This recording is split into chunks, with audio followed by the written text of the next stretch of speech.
Hello, everybody, and welcome to this month's edition of the Seekers Forum. I hope that you're having a very good day and your week is off to a good start. And let's say hi to Jay Cobley. How are you, Jay? Hello, Mark. Good to see you. Good to see you too. Welcome. So this month we're going to be looking at the golden mean and how to find balance, how to find equanimity in the age of excess. Now, it's been a very tumultuous time in the world. I don't need to tell you.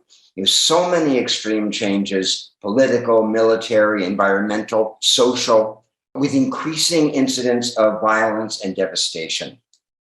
These events can easily keep a person in knots, on the edge, looking for some sane way through all of this commotion. We do our best to straddle our sincere concerns for the world's problems and the suffering of other people with attention to what is right in front of us. However dire global events may become, the sun still wakes us up in the morning, beautiful things continue to happen around us, and most days it's actually pretty good to be alive. This month, we're going to be looking at the spiritual teaching that's present in nearly every tradition to avoid extremes, to cultivate the middle way, and to seek balance through equanimity.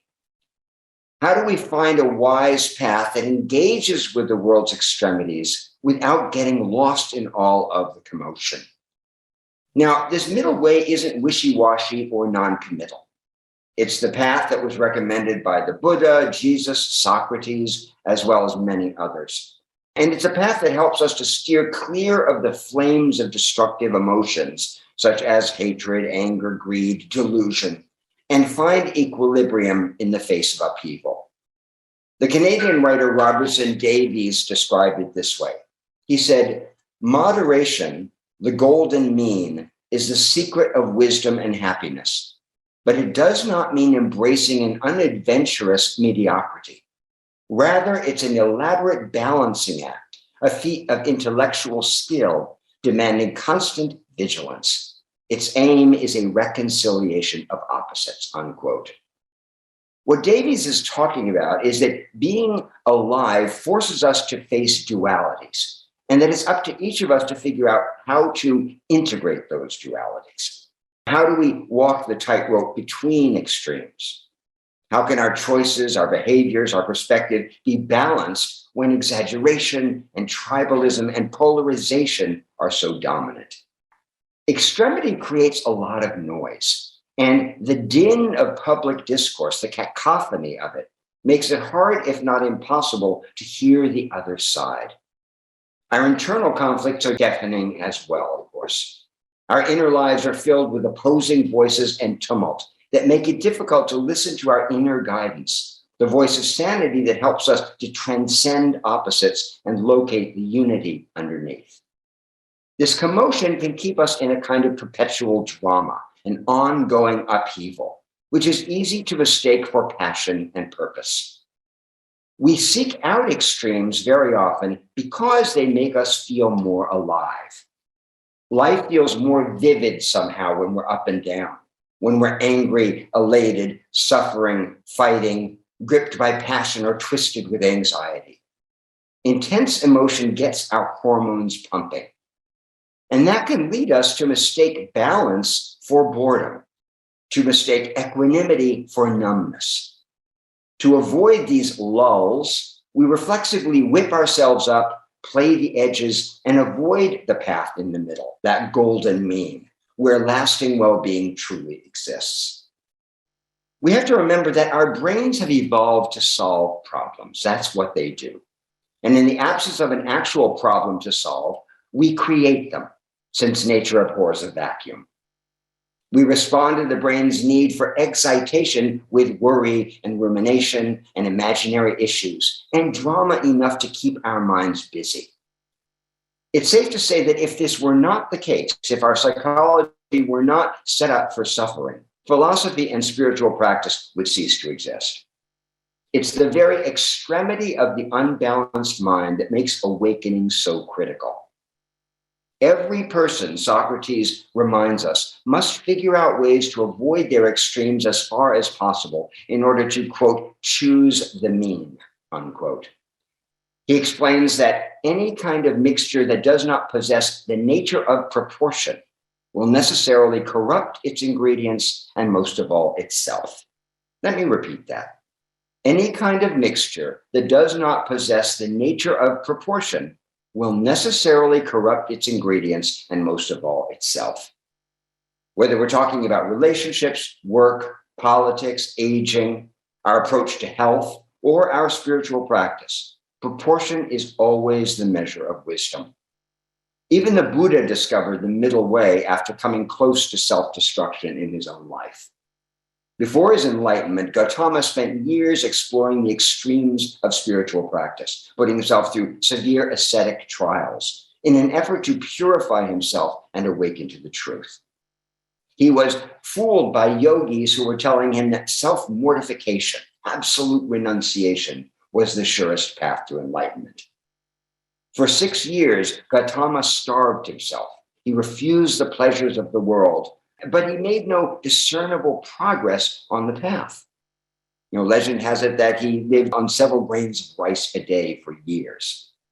And then one day, as legend has it, a milkmaid named Sujata happened upon this wandering mendicant in the forest. Gautama was so emaciated that at first she didn't think he was human. Well, Sujata went home, she prepared a bowl of kira, which is milky rice pudding, and she brought it to the starving Gautama. And this is how his life was saved, and he lived long enough to become the Buddha. In the name of becoming superhuman, he had tried to transcend his body through willpower and heartless self-discipline. It was only when the Buddha turned away from his self-punishment and located the middle way between self-denial and indulgence that he was finally able to awaken as an embodied person. He saw that his extreme renunciation had been another form of egotism. After his enlightenment, during his first sermon at Sarnath, the Buddha talked about the necessity of following the middle way between rigid discipline and laxness, between self-punishment and excessive dependence on sensual pleasures. Now, as seekers, it comes as a great relief to know that wisdom is not a black or white proposition. It's not an either-or choice between doing without or doing too much. That a universe of mid-tones exists for all of us, where through our patience, through our self-acceptance, we can locate our own happy medium. And this is important. The golden mean is different for everyone, but its effects are the same. The middle way leads to harmony, to health, to integration, and to openness. When we give nature precedence over the ego, and we allow truth to come before ideals, we ground ourselves on the spiritual path. We locate that sweet spot between the desire for transcendence and remaining fully embodied. Now, that balance is absolutely crucial. And when it's not there, it becomes very obvious. Many of us have been exposed to sincere but fanatical people who take their drive for purity and goodness too far. Personally, I've known my share of grouchy, judgmental yogis who betray their own spiritual aspirations through intolerance, through self-centeredness, and rigidity. I've seen a lot of expert meditators become extremely hostile when those in their environment fail to live up to their lofty standards. Now, self-righteousness, it's very important to remember, is almost always, a denial of the personal shadow. When we cling to illusions of perfection and virtue, we sacrifice the opportunity to know ourselves in the round for who we actually are. We can't see others or the world clearly. As Ralph Waldo Emerson put it, speaking of such hypocrisy, quote, "The reason why the world lacks unity and lies broken and in heaps is because man is disunited within himself," right? The reason why the world lacks unity and lies broken in heaps is because man is disunited within himself. It's impossible to heal the world, in other words, until we address our own broken parts. Even when our intention is blameless, is flawless, our delivery is going to carry the taint of all that we have left unattended in our own shadow. You see this in self-harming behaviors such as eco-terrorism. Eco-terrorism is a form of environmental activism that seeks change not by peaceful means, but through acts of aggression, destruction, and offense. Eco-terrorists have been known to put deadly spikes on tree trunks to cause serious physical harm to loggers, for example. Similarly, pro-life activists throw Molotov cocktails at abortion clinics and show very little mercy toward pregnant women. On both sides of the political aisle, extremists preach murder, violence, domination, and exploitation. I knew a feminist once who told me with a straight face that she truly believed that men should be kept in cages and only used for purposes of breeding. In the world that she imagined, women would be in control and keep men in line with loaded rifles. Now, it's tempting to just laugh off such craziness, and she was half joking. But then we realize that we also house contradictions like these, and that these contradictions shape our behavior until we make them conscious. Let me cite an example that was kind of embarrassing for my own life. I'm somebody who has a particular contempt for littering in public places. It's not just the trash itself that upsets me. It's what the trash symbolizes. Piggishness, laziness, selfishness, ignorance of being on a shared planet with limited space and other people who also want to enjoy it. So one day I was walking down the street in New York, and I saw a couple of drunks who were crashed out on cardboard boxes on the sidewalk, yucking it up with a bottle of whiskey. As I approached, one of these guys threw an empty pizza box, kind of frisbee style, across the sidewalk. I bent down, I picked up his trash, and I threw the pizza box straight at his face. Now, this wasn't a conscious decision. It happened automatically. I was seized by rage. I had done this and reacted that way before I could stop myself. Well, the guy shouted obscenities at me and he waved his fists, and I just went along my merry way. Now, I could have justified what I had done. I could have excused myself, saying that it was an act of justice, that I was punishing a public offender. I could have told myself any number of stories. Enough was enough. We had to fight back. What gave him the right to turn my neighborhood into his private trash can? Instead, once I simmered down, I took a step back and I asked myself what was really going on. And what came to me was a lot less flattering. What I actually saw wasn't justice being done. I saw a nasty, bald guy hurling a greasy pizza box at a total stranger. I saw an entitled, home-owning white yuppie acting out against a homeless alcoholic because I could afford to do so. Now, I also realized that I had never taken the time to really discover the source of my own rage. What was it that made me want to attack people who tossed their garbage out the windows of their cars?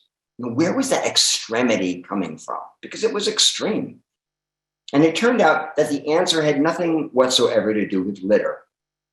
Litter was just a metaphor for everything that I deemed unfair, everything I saw as abused, what I saw as innocent. The more I reflected on that, the more I realized that, in fact, my rage was connected to my own innocence, to a sense of being violated when I was young, to memories of feeling unfairly attacked, trashed, in fact, and unable to defend myself. These feelings from my own past were still boiling in me, as if in a kind of cauldron, a pot of steaming, stewing emotion that was affecting me in ways that I just didn't realize. I saw that this rage was there in other areas of my life as well. It was there in the way I saw people as for or against me. It was there in my extreme defensiveness and my aggression toward those who I perceived to be threatening my sense of self.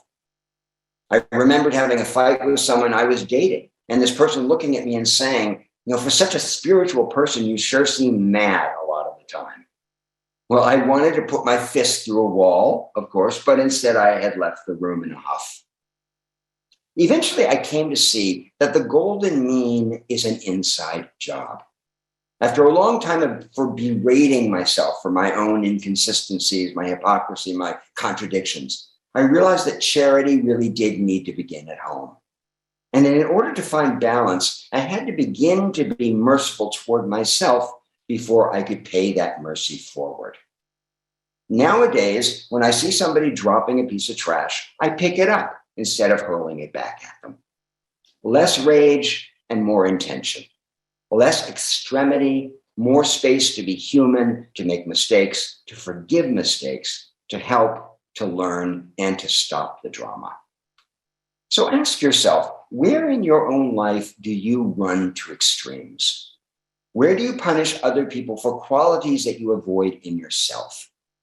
Where does the desire for purity make you cruel? And where do you need to find the middle way to help you avoid mindless reactions and unnecessary suffering?